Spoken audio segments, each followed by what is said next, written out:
Hey Legends, my name's Ian and I play Woodwort, and this is what you missed on episode 17 of Edge of Legend.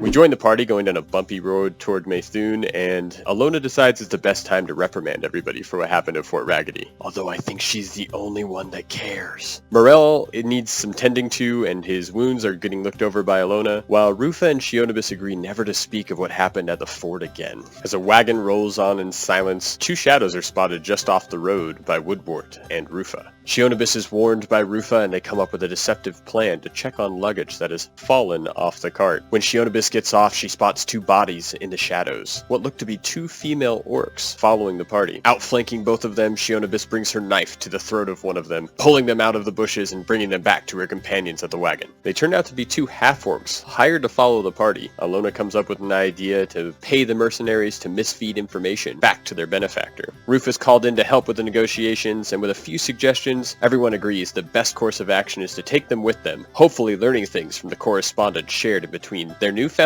friends and this mysterious entity. Further down the road, the party comes to the great city of Maythune. Women are seen outside with shields and spears, ready to guard the city against outside threats. Businesses are flourishing, children are playing, and a celebration is in the streets. Or maybe a sport? A great melee takes place between anyone and everyone willing to take up a challenge of the ring. Clotheslines, chairs, kicks, and mauls are the norm in this bout, and it seems the victor is stranger to none of them. After a short fight with their last competitor taking a seat, La Pacifica Dorita is introduced to Maythune with thunderous applause. La Pacifica Dorita, or Ichi, now lays her eyes on the party for the first time and heads for the smallest member of the group, Mush. After a welcome from all the party members and a few awkward exchanges, the group and Ichi head to the Everly Grace Tavern. When the group arrives at the tavern, Rufa decides to earn a few extra coins for dancing for the patrons. Shionibus speaks to the half-orcs Hera and Antigone while having drinks, so she can learn from her new companions a little bit more about their benefactor. Ilona, Ichi, and Morel strike up a conversation about fighting styles, families, and careers, getting to know a possible new friend. When Rufus' performance has earned him a contract for his work, he is eager to discuss the details, when suddenly, a cacophony of screams from the people outside the city is heard, and a banshee squawking echoes through the streets. Chaos has taken over the city, weapons are drawn, and armor is donned by the female warriors of Maythune to prepare for war. The group heads outside to see orcs swarming the streets, and a massive griffin screaming in the sky. The party exchanges blows with members of the Green Army, and Ichi flies into a battle rage, swinging her great maul and killing the first orc she squares up to.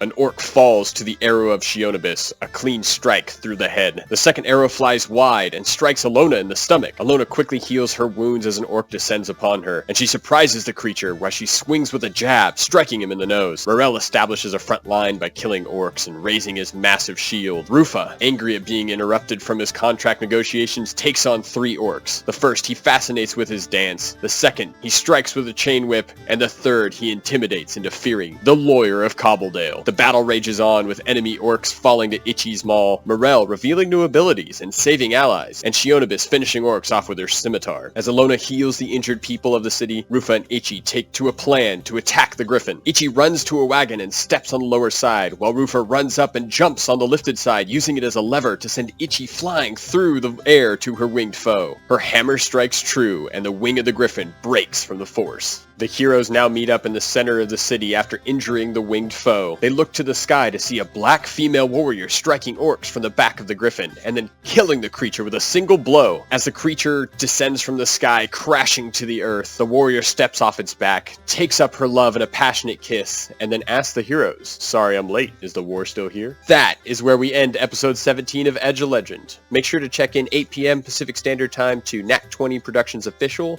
on Twitch to see the newest episodes of Edge of Legend as they happen. We look forward to seeing you in chat as you become legends right alongside us. Thanks for watching.